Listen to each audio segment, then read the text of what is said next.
지난주에 제가 설교를 한 내용 중에서 뒷부분을 오늘 다시 하나님 말씀을 여러분에게 전달하기를 원합니다. 예수님을 따르는 길을 제자의 길이라고 말합니다. 제자의 길이라고 말했을 때, 예수님을 따르는 제자의 길이라고 말했을 때 성경의 몇 가지 성경 구절을 우리는 꼭 기억해야 합니다. 첫째, 마태복음 16장 24절에 있는 제자도에 관한 말씀입니다. 마태복음 16장 24절 함께 읽도록 하겠습니다. 시작. 이에 예수께서 제자들에게 이르시되 아무든지 나를 따라오려거든 자기를 부인하고 자기 십자가를 지고 나를 쫓을 것이니라. 제자도에 예수님 말씀은 두 가지 핵심 요점이 있습니다. 그것은 뭐냐면 아무든지 나를 따라오려거든, 내 길을 따라오려거든, 첫째는 자기 자신을 부인해라. 자기를 가지고서는 주님을 못 따른다는 거죠. 우리가 주님을 따를 때마다 걸리는 것은 다른 게 아니라 나 자신입니다. 내 생각, 내 문화, 내가 지금까지 살아왔던 가치체계, 이런 것들이 늘 걸림돌이 되는 것이죠. 자기 포기, 자기 죽음을 의미합니다. 자기가 살아있으면 주인을 따를 수가 없습니다. 주인을 따르는 방법은 자기를 죽이는 것입니다. 예수님께서 말씀하셨습니다. 내가 나를 정말 따라오고 싶으냐? 내 삶을 바꾸고 싶으냐? 그렇다면 너를 포기하라. 이게 첫 번째입니다. 두 번째는 자기 십자가를 져라, 이렇게 말씀하셨습니다. 예수님은 예수님이 지실 십자가가 있습니다. 그것은 온 인류의 죄를 대신하는 십자가입니다. 그 십자가를 예수님이 겟세마네 동산에서 피할 수 없느냐는 기도를 하신 적이 있습니다. 왜냐하면 십자가는 즐거운 것이 아니기 때문에. 그것은 무겁고 고통스럽고 견디기 어려운 것이기 때문에. 그러나 예수님은 내 뜻대로 마옵시고 아버지의 뜻대로 하시옵소서. 그리고 십자가를 지십니다. 그래서 온 인류가 구원을 받습니다. 예수님에게 예수님의 십자가가 있듯이 예수님을 따르는 모든 우리들에게도 각자가 져야 할 십자가가 있다는 것이죠. 여러분에게도 있어요. 내가 져야 할 십자가. 그것이 때로는 가정일 수도 있고요, 자식일 수도 있고요. 이 십자가는 견디기 어렵고 지기 싫은 거예요. 피하고 싶은 거예요. 그런데 예수님 말합니다. 그 십자가를 피하면 제자도가 안 된다. 십자가를 도망가지도 말고 피하지도 말고 그걸 내가 져라. 지면서 나를 따라오는 것이 제자도다. 그렇게 말씀하셨습니다.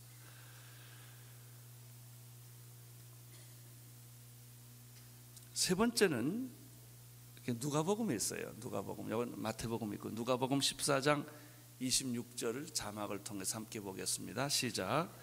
무릇 내게 오는 자가 자기 부모와 처자와 형제와 자매와 및 자기 목숨까지 미워하지 아니하면 능히 나의 제자가 되지 못한다. 이렇게 되어 있습니다.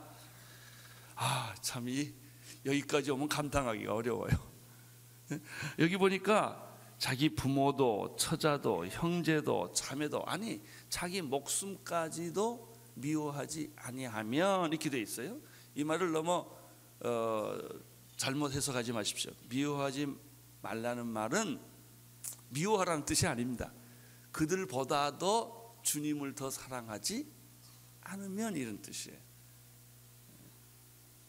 결국은 사랑이라고 하는 것은 절대가치예요.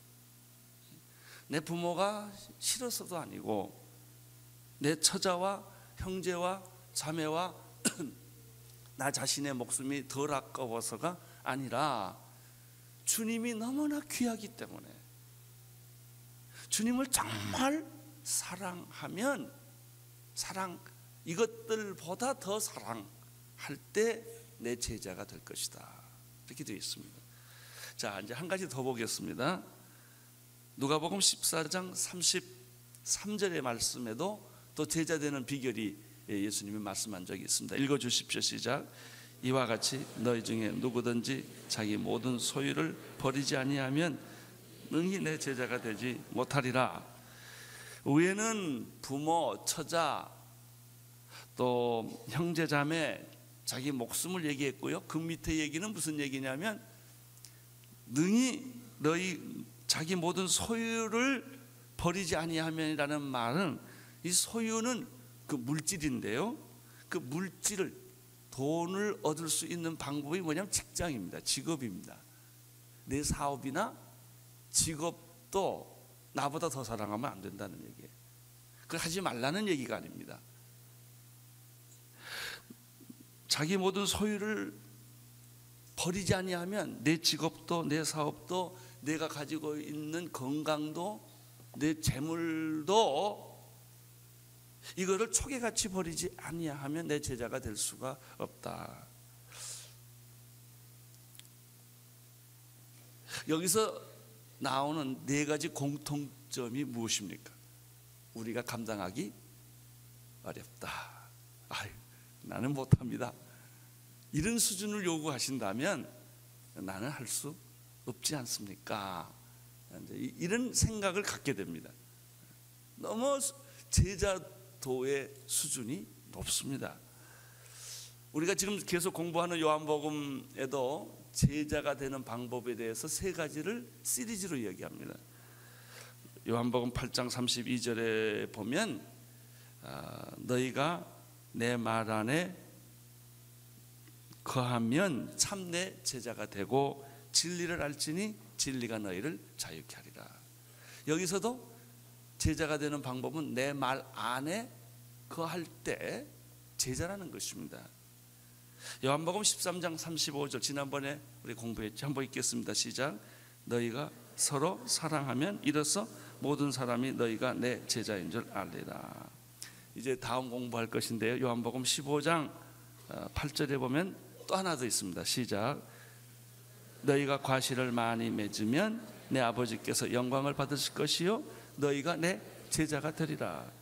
요한복음이 세 가지를 말하고 있죠. 내 말 안에 거하면, 서로 사랑하면, 그리고 열매를 많이 맺으면 내 제자가 될 것이다. 이 후반부 요한복음 쪽에는 좀 더 내면적이고 영적인 요구를 하고 있는 것을 알 수가 있습니다. 어쨌든 예수님을 따르는 길이 이렇게 험하고 이렇게 멀고 이렇게 깊구나 하는 것을 우리는 말이 참 멋있는데 실천해 보려고 생각하면 굉장히 어려운 얘기들입니다. 근데 이 비슷한 얘기를 예수님이 오늘 베드로에게 또 하고 계십니다. 그것이 오늘 본문 13장 36절부터 시작하겠는데 여기에 나타나 있습니다. 13장 36절 읽어주십시오. 시작. 예수께서 대답하시되 나의 가는 곳에 내가 지금은 따라올 수 없으나 후에는 따라오리라. 베드로는 다락방에서 최후의 만찬을 할 때 예수님의 행동이 조금 수상하게 느껴졌어요. 우리가 보통 정상적으로 얘기하다가 어느 날 갑자기 이상한 말을 하는 분들 있잖아요. 이 사람이 죽겠다는 얘기인가 자살하겠다는 얘기인가, 이 말이 톤이 다른 거예요. 이게 예수님이 지금까지 3년 동안 만나던 그런 모습이 아니고 좀 특별한 모습을 베드로가 느낀 거예요. 그 몇 가지가 갑자기 자기 발을 짚어주신 거예요. 그리고 또 떡과 포도주 잘 먹다가 이거는 내 살이다, 내 피다, 이렇게 예수님이 자기 죽음을 얘기하시는 거예요. 그리고 또 내가 너에게 새 계명을 주는 노니 서로 사랑하라, 이렇게 말씀하는 거예요. 이렇게 베드로가 가만히 생각을 해보니까 이게 알 것 같기도 하고 모를 것 같기도 하고, 예수님 왜 이런 행동을 하시고 왜 이런 말을 하는가가 마음에 걸린 거예요. 걸려서 베드로가 용기를 내서 이렇게 도대체 주님께서 어디로 가시는데 이런 말을 자꾸 하십니까? 라고 이제 베드로가 자기 성격대로 얘기하는 겁니다. 툭 하고 던집니다. 여기서 우리가 베드로를 통해서 배우는 게 있어요. 첫째는 베드로도 우리와 똑같은 인간이구나. 우리도 가끔 예수를 믿을 때 교회도 잘 나오고 봉사도 하고 예수 믿다가도 어느 시점에 가서는 내가 감당할 수 없는 사건에 부딪힙니다. 내 이성과 상식과 내 일상적인 경험의 세계에서 잘 이렇게 살다가 교회도 나오고 찬송도 부르고 기도도 하고 봉사도 이건 다 누구든지 헌금도 하고 뭐 헌금은 특별하게 하는 게 그냥 해요. 그냥 이렇게 다 이렇게 해요. 봉사도 하고 아웃리치도 하고 다 해요. 그런데 어떤 순간에 내게 영적인 순간이 옵니다. 영적인 순간이 와요. 그때 막 혼돈스러운 거예요. 이게 내가 옳은 것인가 내가 틀린 것인가 이런 생각을 합니다. 내가 사는 방법이 이게 옳은 것인가 아니면 무슨 또 다른 선택이 있는 것인가 라는 갈등을 하게 되는 게 베드로가 3년 만에 예수 따라다니다가 마지막 이 시간에 걸린 겁니다. 혼돈스러웠다. 그럼에도 불구하고 두 번째 이 본문에서 이 질문에서 발견하는 것은 베드로는 주님을 사랑하고 있었다. 이렇게 혼돈스럽다고 주님을 떠났거나 주님을 배반했거나 주님을 의심했거나 그런 건 아니에요. 이제 우리가 교회를 다니고 주님을 사랑하고 하나님을 사랑하면서도 내 스타일대로 쭉 살아오다가 어느 날 이게 걸리는 거예요. 그때 굉장히 혼돈에 빠져요. 이렇게 계속 살아야 되는 건가? 아니면 내 이 나이에 인생을 바꿔야 되는 것인가? 베드로가 아브라함이 75세 하나님 음성 듣고 믿음의 삶을 시작하지 않습니까? 그런데 예수님께서 하신 말씀이 베드로를 또 혼돈시킨 거예요. 그게 뭐냐면 도대체 주님은 어디로 가십니까? 어디로 가신다는 말입니까? 시몬 베드로가 그러되 주여 어디로 가시나이까? 예수께서 대답하시되 이상한 말을 해요. 나의 가는 곳에 내가 지금은 올 수 없으나 후에는 올 것이다 이렇게 말해요. 그러니까 이 내용은 예언이에요. 예언적 성격을 가지고 있는 말씀을 하십니다. 우리들이 하나님 말씀을 들을 때 이 예언적 성격의 말씀이 있다는 걸 아셔야 됩니다. 그 예언적 성격의 말씀을 지금 들으면 얼른 해석이 안 돼요. 근데 그 후에는 그것이 해석이 되는 거예요. 지금은 내가 가는 길을 올 수 없다 그랬습니다. 예수님의 생각은 십자가거든요. 내가 지금 이야기 대화 끝나면 그 십자가를 지게 되는데 내가 십자가 지는 길을 너는 따라올 수 없을 것이다. 그런데 내가 십자가를 짓고 죽어서 무덤에 갇혀서 다시 부활하고 승천해서 성령이 다시 내게 올 때는 너는 그때는 내가 깨닫고 나를 따를 것이다 라는 얘기예요. 그러니까 뭐 보통 사람이 알아듣겠습니까 이 말을? 여러분 가끔 성경에 못 알아듣는 말은 그냥 믿으세요. 방법이 없습니다.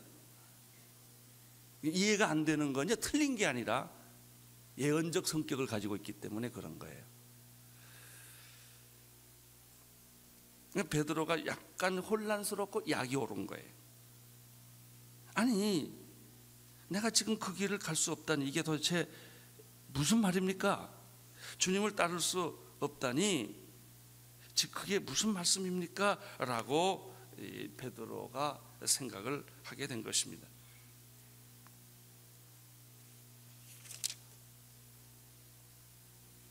37절 보십시오. 시작.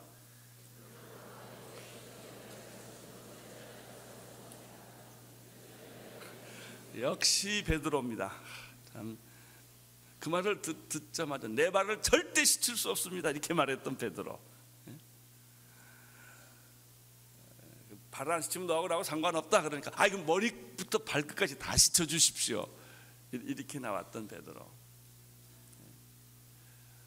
이 베드로가 아니 내가 주님을 따를 수 없다니 이게 무슨 말입니까? 나는 목숨까지 생명까지 다 버리겠습니다. 이렇게 이야기를 했습니다. 베드로의 대답과 결심에서 또 우리가 배우는 게 몇 가지가 있습니다.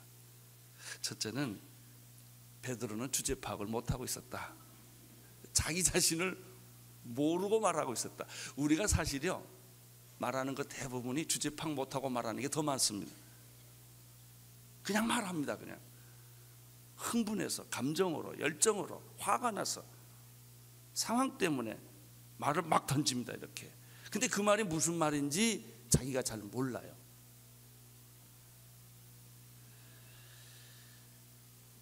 베드로는 자기 생각과 자기 감정과 자기 결정이 옳은 중요하다고 생각을 했습니다.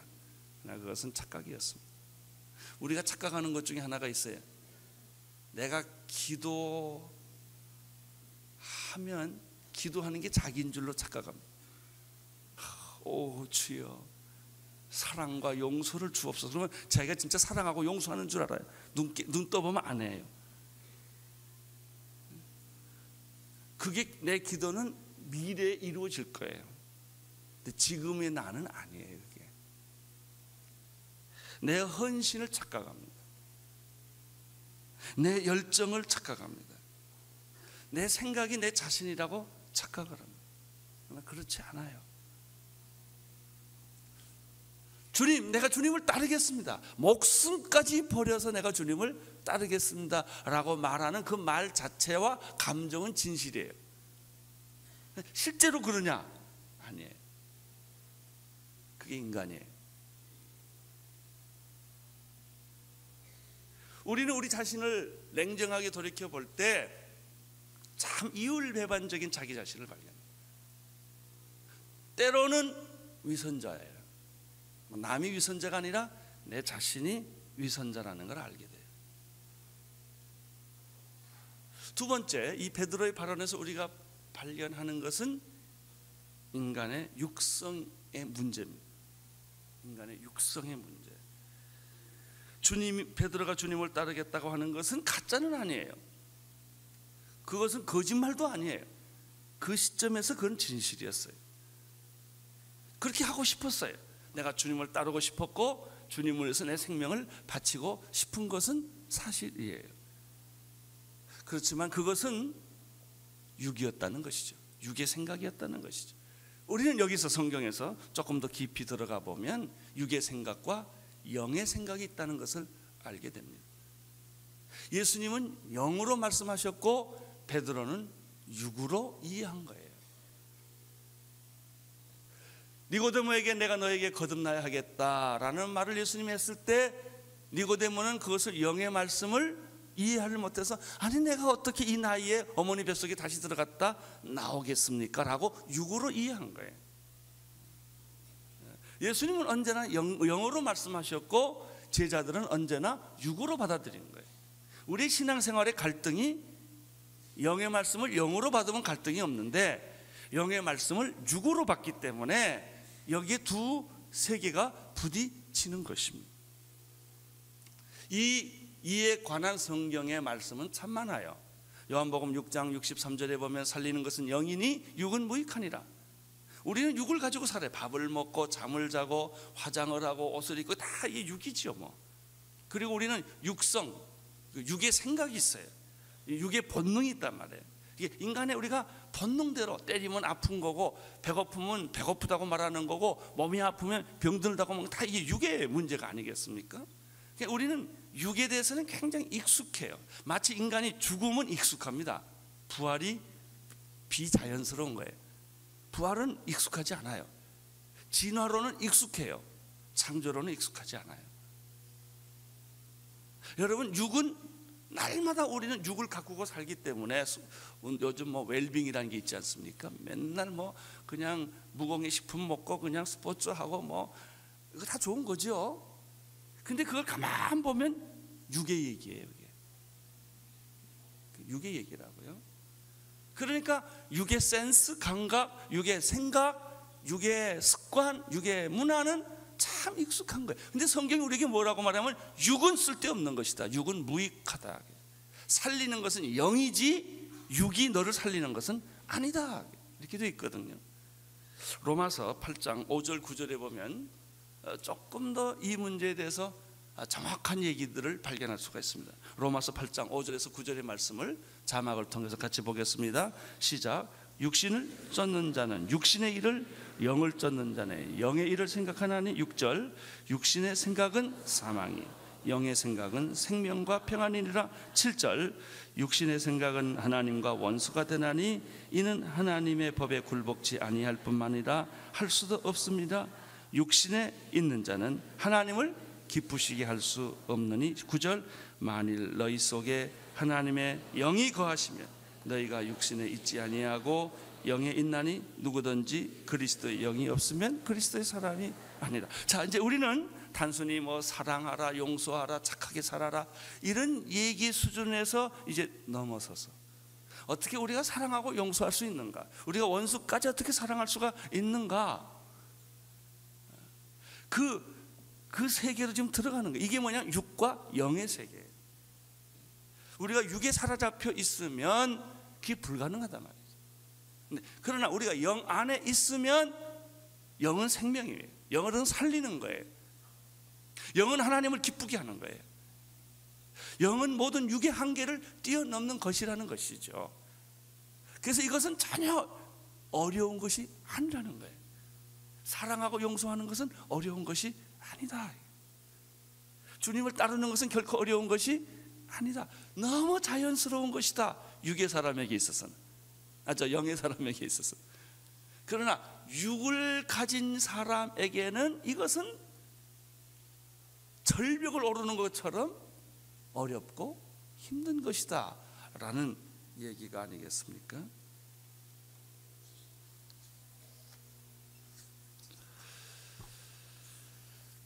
참 쉬운 얘기가 아닙니다. 38절을 보십시오. 38절. 예수께서 대답하시되 뭐라고 그랬죠? 베드로가 내가 목숨을 걸겠습니다 그랬더니 예수님이 내가 나를 위해서 정말 목숨을 걸겠냐? 하고 묻는 거예요. 이게 왜 질문한 줄 아세요? 육을 가지고서는 내가 아무리 애쓰고 의지가 강하고 열심을 낸다 하더라도 육은 못한다, 그런 말입니다. 육이 할 수 있는 게 뭐냐면 그 밑에 말했죠. 내가 진실로 너에게 진실을 내가 얘기를 하겠는데 목숨은 그만두고 나 배신이나 하지 마라. 그랬습니다. 내가 닭 울기 전에 날 3번 부인할 것이다. 너는 십자가가 내가 질 때 넌 도망갈 거야. 도망가다가 한 계집종을 만나가지고 나는 예수를 모른다고 3번씩이나 배신할 거야. 그게 인간이야. 그게 육이라는 거예요.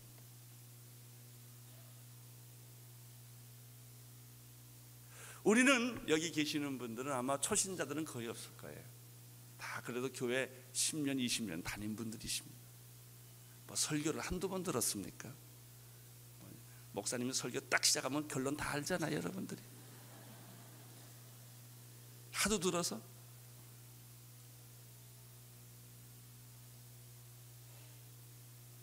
그렇다면 우리의 문제가 뭐예요? 우리의 문제가 이게 왜 안 되냐? 이게 왜 안 돼? 마음이 없는 것도 아니고 결심이 없는 것도 아닌데 막상 영적인 세계에 들어가려면 딱 걸린단 말이에요. 내가 주님을 위해서 목숨을 버리겠습니다. 목숨 버려?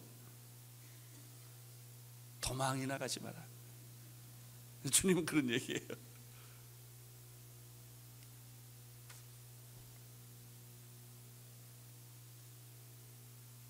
여러분, 인간의 의지와 생각과 경험과 결단은 소중한 거예요. 그렇지만 그거는 몇 발자국 갑니다. 인간의 결심은 몇 발자국 갑니다. 그러나 계속 가지 못합니다. 주님 잘 섬기다 신경질 팍 냅니다. 어느 정도까지는 합니다. 그것이 자기 의지에, 자기 자존심에, 자기 한계에. 근데 계속 못 갑니다. 계속 가려면 어떻게 해야 돼요? 인간의 육으로는 못 가요. 그리스도의 영이 없으면 그리스도의 사람이 아니라. 이제 오늘 이렇게 성도님들은 이제 단순한 종교적인 차원을 넘어서서 이제 여러분들은 정말 예수 그리스도께서 말씀하신 그 영적인 세계로 들어가셔야 돼요. 그 영적인 원리를 이해하셔야 돼요. 경험하셔야 돼요. 아셔야 돼요. 그렇다고 내가 영적인 경험을 했다고 갑자기 내가 성자가 된다는 뜻이 아니지요. 우리 기도도 그래요. 육으로 하는 기도와 영으로 하는 기도가 달라요. 봉사도 육으로 하는 봉사와 영으로 하는 봉사가 다르단 말이에요. 거듭나라는 말이 그거예요. 교회 나왔다 갔다 하는 게 중요하지 않고 너 거듭났냐 이거예요. 그리스도의 영의 접붙임을 받았느냐 하는 거예요. 그 하나님의 음성을 내가 계속 듣고 있느냐 하는 거예요. 우리는요, 무슨 문제가 되면 내가 생각해봐요. 가만히 생각해. 할 건가 말 건가 할 건가. 계속 그 주체가 뭐냐면 내 생각이에요. 내가 마음에 들면 오케이 하겠다 그리고 이해되면 오케이 하겠다 그리고 가만히 생각해봐서 이게 아니다 그러면 안 하는 거예요. 그게 육이에요. 영은 뭐예요? 가만히 하나님은 어떻게 생각하나? 이걸 생각하나? 하나님은 어떻게 생각하나? 이 문제에 대해서 인간의 생각에는 굉장히 장애물이 많아요. 불가능이 많아요. 하나님께서 이걸 하라고 그러시는가? 하나님의 음성인가? 하나님의 생각인가? 이거를 들을 수 있는 사람이 영의 사람이에요. 이걸 느낄 수 있는 사람. 그래서 결정하면 틀림이 없어요. 안 돼도 되고 없는 것도 있고 죽은 것도 살아나요. 할렐루야. 그게 교회입니다. 이 교회는 세상과 다른 거예요. 교회는 만장일치거나 무슨 민주주의가 아닙니다. 이거는 영적인 조직이에요. 육의 조직이 아니다 말이죠. 교회가 왜 시끄러우냐? 육의 조직으로 자꾸 가니까. 인간적인 조직으로 자꾸 움직이니까. 육의 욕심, 육의 생각. 사람들을 이해하는 게 그 도구밖에 없거든요. 나는 오늘 여러분들이 영의 사람이 되기를 축원합니다. 육의 생각에서, 그럼 육의 생각에서 영의 생각으로 인간의 본능의 영에서, 본능의 그 생각에서 하나님의 영으로 여러분들이 변화되는 축복 있게 되기를 바랍니다. 베드로가 이게 없었어요. 이게 재밌는 것은 베드로가 3년 동안 예수님에 따라다녔고 지금도 예수님하고 말하고 있는데 몰라요. 교회 나왔다고 다 아냐? 몰라요. 설교 들었다고 하느냐? 몰라요. 그게 안 됩니다. 이게 목사님 설교 내가 다 알았다 이거에 뭘 알아요? 알기는 안 된다니까요. 하나님의 영이 내게 들어와야 말씀이 능력이 되는 거예요. 오늘 그 축복이 이 말씀 속에서 여러분이 깨닫게 되기를 축원합니다. 그래서 베드로는 비참한 데까지 갑니다. 결국 예수님을 3번 배신하고 부인하고 부활하신 예수님을 보고도 그물을 들고 자기 바다로 또 나가요. 그게 인간입니다. 그게 육이에요. 그건 그 인간이 못났거나 이런 게 아닙니다. 육의 본능 안에는, 육성 안에는 하나님의 일을 할 수 있는, 하나님이 하신 말씀을 실천할 수 있는 능력이 없는 거예요. 만약에 영이 임하면 아까 예수님께서 말씀하신 아무든지 나를 따라오려거든 자기를 부인하고 자기 십자가를 따라, 십자가 다 집니다. 두 번째, 부모나 처자나 형제나 자매나 자기 자신을 미워한다는 것이 이해가 됩니다. 이 말이구나. 그 부모를 내가 너무나 사랑하고 처자를 너무나 사랑하지요. 그것과 절대 위배되지 않습니다. 하나님의 사랑과 인간 사랑은 위배되지 않습니다. 이걸 버리고 이쪽으로 가라는 뜻이 아니에요. 내가 직장이나 직업이나 돈이나 물질도 이겨낼 수 있단 말이죠. 그게 어떻게 가능하냐? 육은 안 돼요. 영의 사람이 되면 그게 자연스러워져, 쉬워지고 이해가 돼요. 이 인간의 육의 본능을 거스리고 성령으로, 영으로 우리가 옷 입는 방법은 두 가지예요. 첫째는 십자가의 법칙이요, 두 번째는 성령의 법칙입니다. 근데 이런 말씀이 성경에 많이 있어요. 우리가 늘 읽고도 이걸 깨닫지 못할 뿐이지 있어요. 그럼 어떻게 육의 본성을 깨트리고 성령 안으로, 영의 안으로 우리가 들어갈 수 있느냐? 첫째, 십자가 법칙이에요. 여러분, 예수를 믿는다는 것은 십자가를 지신 예수 그리스도를 믿는다는 거예요. 그냥 예수 믿는다는 말로는 해석이 부족합니다. 십자가에 못 박혀 죽으시고 부활하신 그 예수를 믿느냐, 이게 정답입니다. 갈라디아서 2장 20절 여러분 잘 아시죠? 한번 자막을 보면서 음미해 봅시다. 시작. 내가 그리스도와 함께 십자가에 못 박혔네. 그런즉 이제는 내가 산 것이 아니요 오직 내 안에 그리스도께서 사신 것이라. 이제 내가 육체 가운데 사는 것은 나를 사랑하사 나를 위하여 자기의 몸을 버리신 하나님의 아들을 믿는 믿음 안에서 사는 것이라. 십자가와 함께 뭐 했어요? 못 박혔습니다. 이것이 첫 번째 법칙.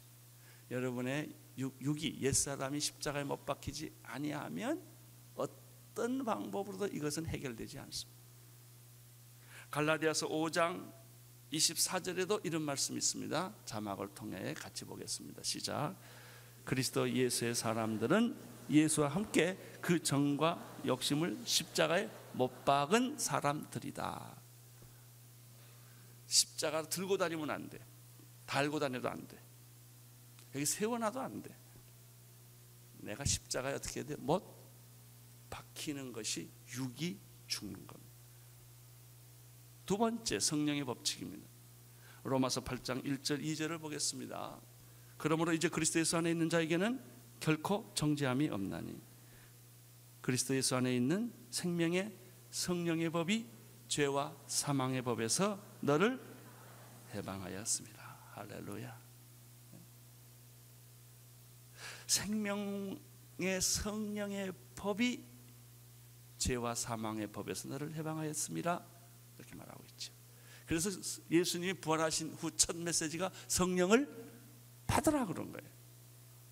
성령을 받아야 부활을 이해한다 그런 말입니다. 성령을 받아야 능력을 받고 전도한다. 전도는 내 육으로 못한다. 여러분이 전도할 마음이 생긴 게 이미 성령의 역사예요. 시켜서는 못합니다. 그 사람 보면 막 눈물이 나. 불쌍해가지고 그 사람하고 나하고 상관이 없는데도 막 울어요. 이게 성령의 역사예요. 마음에 그렇게 생기는 거예요. 제일 중요한 건요, 마음이 움직여야 돼요. 마음. 이게 성령의 역사예요.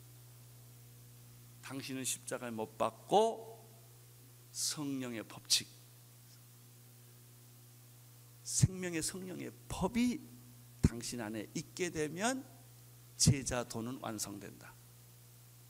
성경에 말한 모든 말씀이 이해되고 깨달아지고 즐기게 되고 막 너무너무 좋아서 어쩔 줄을 모르는 기적적인 삶이 시작된다.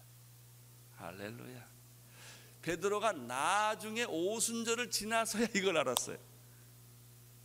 그 겁쟁이 베드로가 순교까지 하잖아요. 정말 초대교회 리더가 되죠. 오늘 나는 여러분이 육의 사람이 아니라 영의 사람이 되기를 축원합니다. 하나님의 내 소리를 듣는 사람도 되지만 하나님의 음성을 듣는 축복이 있게 되기를 축원합니다. 땅의 능력이 아니라 하늘의 능력이 여러분에게 충만히 임하기를 축원합니다. 기도하겠습니다. 하나님 아버지, 사랑하는 성도님들에게 이 시간에 육의 몸이 깨어지고 하나님의 성령이 임하여 영의 사람이 되게 하여 주옵소서. 예수님 이름으로 기도드립니다.